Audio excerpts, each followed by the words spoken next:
प्रदोष के दिन प्रदोष काल में लगाया गया दीप, प्रज्वलित करा गया दीप 5 स्थान पर फल देता है।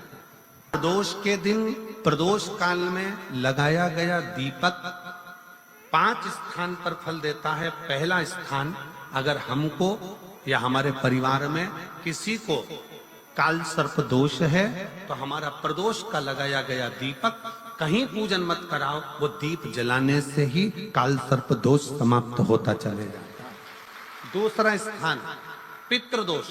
अगर किसी ने कह दिया कि तेरे घर में पितृदोष है, तेरे घर में, कई लोग बता देते हैं कि तुम्हारे घर में, कई माताएं पूछती हैं मेरे घर में बेटा नहीं, मेरे घर में 3 बेटी हो गई, 4 बेटी हो गई, 5 बेटी हो गई, बेटा नहीं है, बेटा नहीं, तो किसी ने कह दिया पितृदोष है। अब तुम शंकर जी की पूजन कर रहे हो, शंकर जी पे जल चढ़ा रहे हो, शिव की स्तुति कर रहे हो, तो किसी किसी की यहाँ 3 बेटियों के बाद, 4 बेटियों के बाद, एक माता ने तो लिखा है कि उसके यहाँ 2008 में उसके घर में लड़की ने जन्म लिया था, या 2008 में उसके घर में बच्चे ने जन्म लिया था, लड़की ने। उसके बाद फिर लड़की ने जन्म लिया और उसके बाद उसके घर में कोई पुत्र का योग नहीं बना। तब उसने प्रदोष के समय पर शाम को दिया लगाना प्रारंभ करा और 2008 में बच्ची जन्मी थी और अब 2024 में उसके घर में लड़के ने जन्म लिया। कि प्रदोष काल का लगाया गया दीपक, प्रदोष काल, प्रदोष के दिन, प्रदोष काल का जो दीपदान होता है वो सरल नहीं होता, वो सहज नहीं होता। 5 स्थान की पूर्ति करता है। पहला स्थान किस चीज के लिए? काल सर्पदोष के लिए। दूसरा पितृदोष। कैसा भी तुम्हें कोई पितृदोष बता दे, कितना भी तुमसे कोई कह दे कि तेरे घर में पितृ का दोष है, तेरे घर में ये दोष है, अगर आप प्रदोष के दिन, प्रदोष काल में, अर्थात सूर्य अस्त के समय के 2:45 तक का जो समय होता है, 2 घंटे के समय का, उसके अंतर्गत अगर आप प्रदोष काल के समय में भगवान शंकर को दीप लगाने के लिए अगर पहुंचे हो तो वो आपको फल देगा ही, पितृदोष का निवारण होगा ही, चाहे तुम कुछ करो चाहे मत करो, वो पितृ की शांति करा दे। दूसरे नंबर पर है पितृदोष। तीसरे नंबर पर है वास्तु दोष।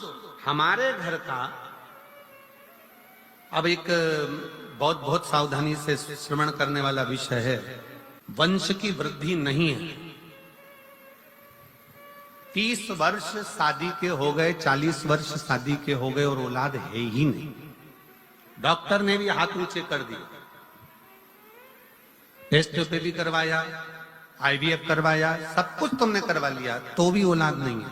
तब आखिरी में एक काम चालू करो, प्रदोष का दिन दोनों पति पत्नी व्रत चालू कर दो प्रदोष का, और प्रदोष काल में शाम के समय जाकर एक ही दिए में 2 लंबी बाती जानते हो ना, रुई की लंबी कपास की बाती 2, और दोनों बाती एक ही दिए में रखकर पति पत्नी दोनों उसको प्रज्वलित करना प्रारंभ करें। बाबा संतान देकर ही रहेगा, औलाद आएगी ही। दीप की जो बाती में अंतर आ जाता है, एक गोल बाती में और लंबी बाती में अंतर आता है, बहुत अंतर आता है।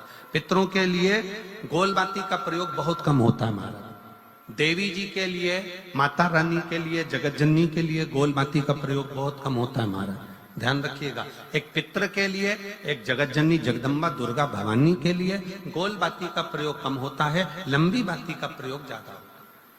क्यों?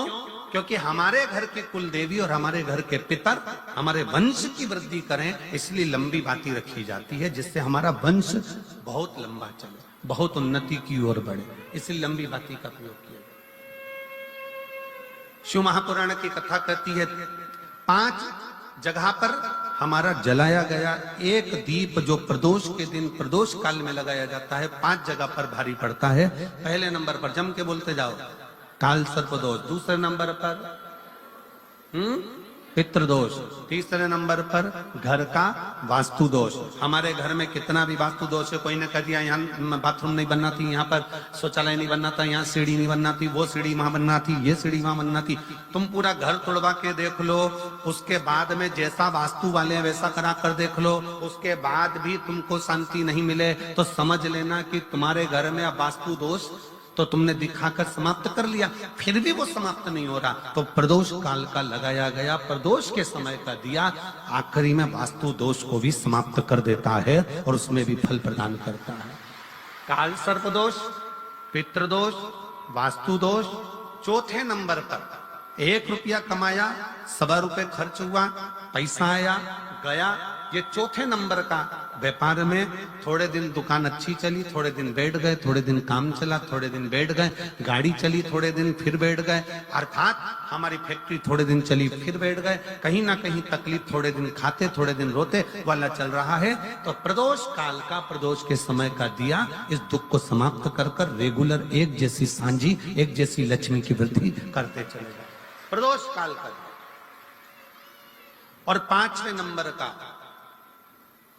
प्रदोष काल का दिया, प्रदोष समय का दिया 5वें नंबर पर रोग का निवारण का, रोग निवारण।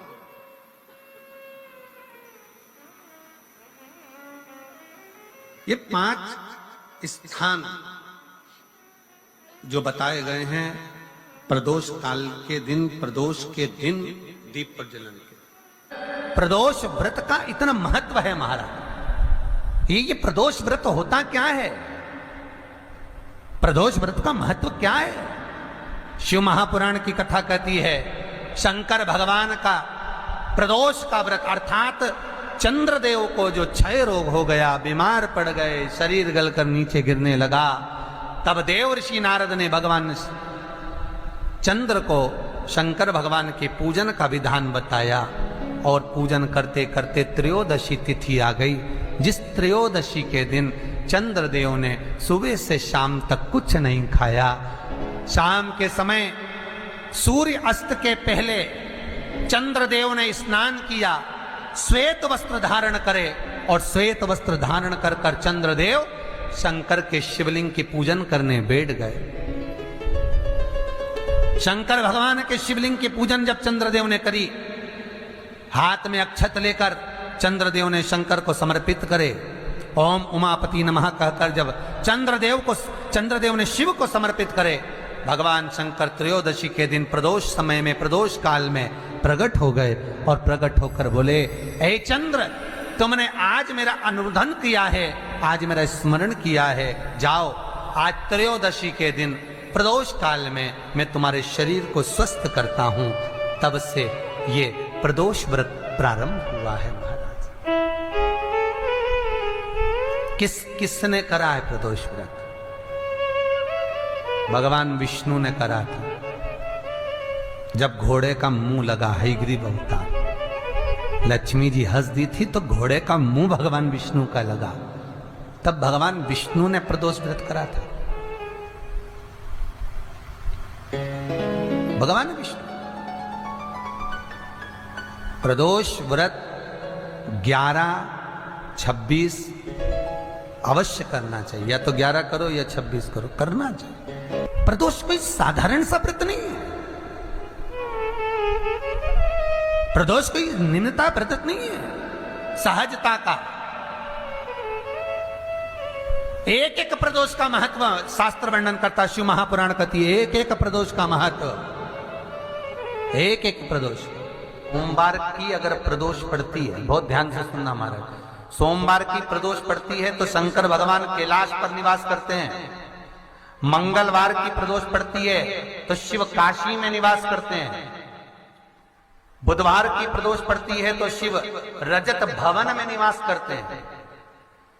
गुरुवार की प्रदोष पड़ती है तो शिव गंगा के स्थल पर निवास करते हैं। शुक्रवार की अगर प्रदोष पड़ती है तो शिव नीलकंठ पर विराजमान होते हैं। शनिवार की अगर प्रदोष पड़ती है तो शिव शमी के वृक्ष के नीचे रहते हैं। और रविवार की जब प्रदोष पड़ती है तो शिव बेलपत्र के पेड़ के नीचे निवास करते हैं। महाराज, ये एकादशी शंकर से कह रही है कि आपका स्थान ये नहीं कि आप कैलाश पर मिले, उस बार को, उस तिथि के दिन, उस अनुकूल।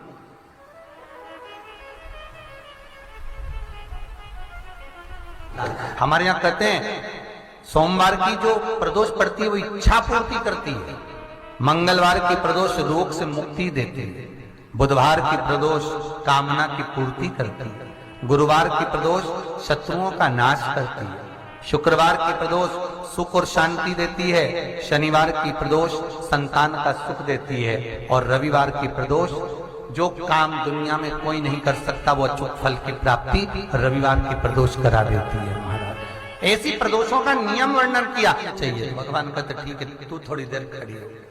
एकादशी सम्मुख खड़ी हुई, पार्वती जी ने जिस अंगुष्ठ का जल पीने के लिए लिया था हाथ में, बस पीने ही वाली थी, शंकर भगवान ने वही हाथ में जल लेकर एकादशी के हाथ में उसको देकर कहा ले, ये मेरे द्वारा निर्मित एक व्रत है जिसे त्रयोदशी के दिन तूने मांगा है, मैं तुझे देता हूँ।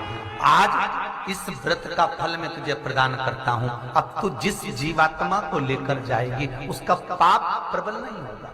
किसी स्त्री पुरुष बालक बुजुर्ग जो भी होगा जिसने प्रदोष का व्रत करा होगा वो जीवात्मा को तू किसी फल की कामना से नहीं स्वतः ही लेकर चली जाए, उसमें कोई कामना नहीं है। बन सके जीवन में 11 प्रदोष या 26 प्रदोष करने के बाद आप उसका उद्यापन कर कर विराम भी दे सकते, पर जीवन में एक बार प्रदोष का व्रत मौका मिले, जिस कामना से जिस दिन का भाव आपके मन में आए कि मुझे रोग से मुक्ति पाना है तो ये प्रदोष मुझे करना है, मैं रोग मुक्ति के लिए हम मंगल जो भी आपके मन में आ रहा है, संतान प्राप्ति के लिए शनिचरी प्रदोष आप उसका स्मरण करें।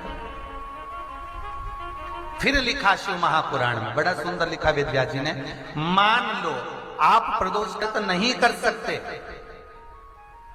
आप अगर व्रत नहीं कर सकते तो प्रदोष के दिन प्रदोष काल में शाम का समय सूर्यास्त का कुछ पल कुछ घड़ी के पहले से लेकर बाद तक का प्रदोष काल के अंतर्गत आप शंकर जी के मंदिर में जाकर 1 लोटा पानी 5 बेलपत्र भी अगर समर्पित करते हैं तो संपूर्ण प्रदोष का फल आपके भाग्य में प्रबल हो जाए।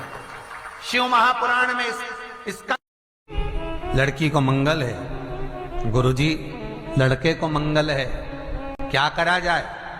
कुछ मत करो। प्रदोष के व्रतों में वर्णन किया गया है कि रवि का प्रदोष, भौम का प्रदोष, मंगल का प्रदोष, बुध का प्रदोष, गुरु का प्रदोष, शुक्र का प्रदोष, शनि का प्रदोष। जो प्रदोष पड़ते हैं पूरे महीनों में, पूरे वर्ष में मंगल का प्रदोष निकाल कर रख लो कि मंगल का प्रदोष इस दिन पड़ रहा है, मंगल की त्रयोदशी तिथि पड़ रही है, प्रदोष व्रत मंगलवार का पड़ रहा है। और जिन लड़का लड़की को मंगल होते हैं, जिन कन्या और वर को मंगल होते हैं, केवल शंकर भगवान के मंदिर में जाकर चौमुखी दिया, 4 बत्ती का दिया आटे का, उसमें घी डालकर लड़की शंकर भगवान के मंदिर में मात्र 7 बार शंकर पे से उतार कर 3 बार स्वतः उतार कर शिव के मंदिर में रख देती है। उसका मंगल आड़े आता ही नहीं है, मंगल नहीं आता सामने। मंगल प्रदोष व्रत का इतना महत्व है महाराज। एक बात बहुत अच्छे से समझ लीजिए, जिसके घर में क्लेश होता हो, अशांति रहती हो, क्लेश रहता हो, या छोटी छोटी बात पर विवाद चालू हो जाता हो, या पति पत्नी में, परिवार में, सास बहू आदि में कहीं ना कहीं कुछ अगर विवाद रहता हो, ऐसा बेलपत्री की डंडी रहती है ना, बहुत ध्यान दीजिएगा महाराज। श्राद्ध पक्ष की कथा चल रही है, शिव महापुराण आज विराम की ओर है, ध्यान दीजिएगा।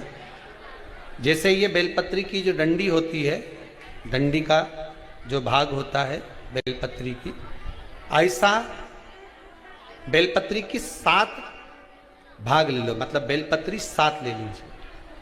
7 बेलपत्र लेकर कच्चा जो सूत होता है ना, कच्चा सूत जो जानते हो पेड़ पौधे में माता लपेटती हैं, धागा जो होता है ना सफेद कलर का कच्चा धागा, जो बड़ में, पीपल में और आंवला आदि में लपेटा जाता है, कच्चा सूत, उसको शंकर भगवान और माता पार्वती का स्मरण कर कर नंदी के, जो नंदी होता है, नंदी के राइट भाग में, नंदी का एक पांव ऊंचा होता है। आपने देखा होगा आगे का पांव ऊंचा होता है, बैठते समय नंदी का एक पांव ऊंचा, एक पांव नीचे की हो जाता है। तो नंदी का जहां पांव ऊंचा है उस ऊंचे पांव के पास में बैठना है। कच्चे सूत पर उस बेलपत्री के जो 7 गुच्छ हैं, 7 जो बेलपत्री के भाग हैं, 7 बेलपत्री हैं, उसको अपना नाम गोत्र स्मरण कर कर उस कच्चे सूत को लपेटना है। महाराज लाल कलर का चंदन उस बेलपत्री के पत्ते में जो अग्रभाग होता है, सबसे आगे का भाग, 7 में लाल चंदन लगाना है। महाराज उस चंदन को लगाकर आप प्रदोष के दिन, प्रदोष काल में शंकर भगवान को समर्पित अगर करते हैं तो जिस घर का गोत्र बोला है उस घर में कभी क्लेश नहीं हो सकता, वो शांति का अनुभव कर, उसमें क्लेश नहीं हो सकता। एक धागा होता है पक्का धागा, एक धागा होता है कच्चा धागा। बहुत ध्यान दीजिएगा महाराज, पक्के धागे से नहीं लपेटना सफेद। कच्चा जो धागा पीपल में, बड़ में या आंवला आदि में जो हम लोग लपेटते हैं पूजन करते समय, वो कच्चा धागा। और एक बात और आपको कहने, ध्यान दीजिएगा, अगर मान लो किसी पति पत्नी का तलाक तक की नौबत हो गई और तलाक नहीं कराना है, आपस में वापिस प्रेम बढ़ जाए, छोरी वापिस घर में रहे, बेटा उसको रखे, बहू रहे, आपस में प्रेम बढ़े, वो भले मायके चली गई हो, वो भले लड़का छोड़कर चले गया हो, अकेली रह रही हो और चाहती है कि मैं पति के साथ रहना है, तलाक नहीं होना चाहिए, हम दोनों में प्रेम रहे, वो संभाले मेरे को भी और मैं भी आदर करूं, वो भी आदर करे। तो मेरा निवेदन है, कच्चा जो सूत होता है, कच्चा जो धागा होता है, नंदी के ठीक पीछे बैठकर कोई साथ में आपके परिवार का कोई व्यक्ति चले जाए और हस्तकमल को, जिसको अपने परिवार में वापिस रहना है, उस स्त्री हो या पुरुष हो, दोनों में से कोई भी नंदी के पीछे बैठकर सोमवार की जिस दिन अष्टमी पड़े उस दिन नंदी के पीछे बैठकर हाथ को ऐसा बंद करना है, हाथ में एक बेलपत्री रखना है, सीधी सीधी बंद कर कर 7 बार उस हाथ पर कच्चा सूत लपेट देना है, उस सूत को वापस निकाल लेना है, बेलपत्री के साथ, बेलपत्री के साथ में, और बेलपत्री को तो अपने पास में रखना। सबसे पहले माता पार्वती का जो हस्तकमल ऐसा होता है शिव मंदिर में, उस हस्तकमल में वो सूत जो आपके हाथ से निकला है वो उसमें डाल देना है, माँ जगत जननी से प्रार्थना कर कर, और जो बेलपत्री आपने संबंध को जोड़ने के लिए अपने हाथ में ली है वो शंकर भगवान के कटी भाग में, फिर निवेदन करूंगा कटी भाग को समझ लीजिए। ये शिवलिंग रखा है, जहां पर शंकर भगवान का शिवलिंग, माता पार्वती जी के हस्त कमल पर जो शिवलिंग रखा है, ये भाग कटी भाग कहलाता है। इस जगह पर जहां शंकर और पार्वती का मिलन हुआ है, उस जगह पर उस बेलपत्री को रख देना है। महाराज ज्यादा से ज्यादा 3-4 महीने लगते हैं, दोनों में वापिस प्रेम बढ़ जाता है, दोनों एक हो जाते हैं। तलाक तक बात चल भी रही हो तो वो तलाक समाप्त हो जाता है, प्रेम, करुणा, आसक्ति, स्नेह बढ़ जाता है। संबंध टूटने की कतार पर एक बार माता पार्वती को समर्पित तो करो अपना संबंध कि मां अब तुझे नहीं भाना। माना मैंने अपशब्द कह दिया होगा, माना मेरी गलती होगी, थोड़ी गलती उनकी भी होगी, पर दोनों की गलती है मां, अब इस संबंध को तुझे निभाना। जब कच्चा सूत माता के हाथ में रखो तब माता को विनती करना, इस संबंध की डोरी अब तेरे को दे दी, दीन बंधु दीनानाथ मेरी डोरी तेरे। अब यह डोरी मैंने तुमको दे दी, अब यह संबंध आपको निभाना है, अब ये संबंध मेरा। एक प्रयोग जरूर कर कर देखना, जिस दिन घर में क्लेश हो रहा हो, भाइयों में आपस में झगड़ा हो रहा हो, देवरानी जेठानी में झगड़ा हो रहा हो, सास बहू में झगड़ा हो रहा हो और शांति हो ही नहीं रही, बहुत प्रयास कर लिया तुमने कि शांति नहीं हो रही, तो प्रयास करो, प्रदोष के दिन एक बेलपत्र लीजिए,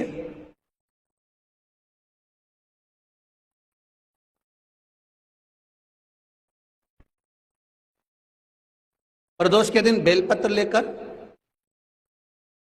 अपना जो परिंडा होता है, परिंडा जानते हो, मटका हंडा जहां पानी भरते हो, पितरों का स्थान, उस परिंडे को बेलपत्र छुआकर उस बेलपत्र को शंकर भगवान के ऊपर जो जलाधारी होती है, उस जलाधारी में इस डंडी को अपने घर का नाम गोत्र बोलकर उसको डाल दिया जाता है।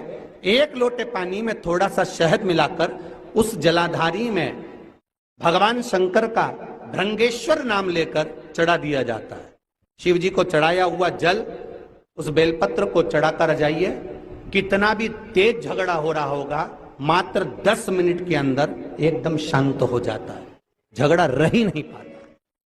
कितना भी झगड़ा हो रहा, मात्र 10 मिनट, 15 मिनट से ज्यादा नहीं टिक सकता।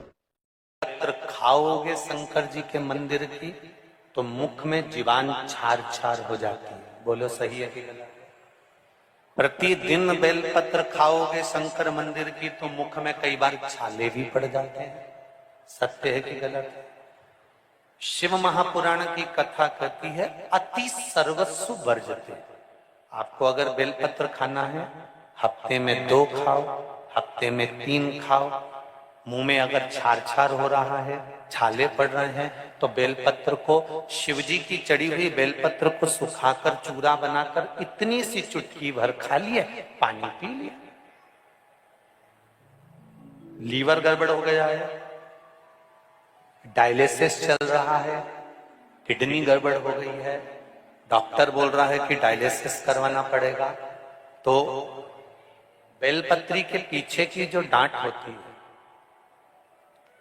जिसको आप लोग तोड़ के फेंक देते हैं, वो बेलपत्री के पीछे की जो डांट है, ये ब्रह्मा विष्णु महेश। समझ में आ रहा है आप लोगों को? बीच में जो डंडी दिख रही है आपको, इसके बीच में बड़ी पत्ती और 2 पत्ती के बीच में जो खाली जगह है, ये खाली जो डंडी है, इसमें 33 कोटि देवी देवताओं का स्थान होता है। किसका स्थान है? 33 कोटि देवी देवताओं। इसलिए बेलपत्र चढ़ाते समय बेलपत्र को इस जगह से पकड़कर समर्पित किया जाता है कि 33 कोटि देवी देवताओं का स्पर्श कर कर, ब्रह्मा विष्णु महेश का स्पर्श कर कर चढ़ाया जाता है। बेलपत्री के नीचे की जो डंडी होती है, ये 2 पत्ती से लेकर नीचे का जो भाग होता है, ये स्कंद पुराण कहती है, इसमें 64 योगनियां और मेरी माता पार्वती का संपूर्ण जितनी शक्तियां हैं, वो सारी शक्तियां इस डंडी के अंदर विराजमान होती हैं। इस डंडी के पीछे गोखरू होता है, जिसको माताएं तोड़ देती हैं। वो जो टूटा हुआ गोखरू रहता है, उसमें भगवान शंकर के प्रत्येक गण का भाव रहता है। इनका काम क्या रहता है? जब शरीर में किसी व्यक्ति के जीवन में जब दुख, तकलीफ या रोग बढ़ता है, तो वो गोखरू जो नीचे का रहता है, वो टूटा हुआ गोखरू अशोक सुंदरी वाली जगह पर चढ़ाकर हफ्ते में 2 बार उसको चबा चबा कर अगर खा लिया जाए तो डायलिसिस की जरूरत नहीं पड़ती, डायलिसिस छूट जाता है, लीवर और किडनी काम करना प्रारंभ कर देते। और अच्छे से सुन लेना, अभी की अभी घर जाकर शुगर की जांच करना। शुगर कितनी भी हाई जा रही होगी, बेलपत्री के नीचे का गोखरू टूटा हुआ अशोक सुंदरी पर चढ़ाकर खाकर 5 से 7 मिनट मुंह में रख लीजिए और उसके बाद शुगर की जांच कर लीजिए, शुगर लेवल में मिलना प्रारंभ हो जाए। बेलपत्री का जो सुख है वो जीवन का आनंद देता है।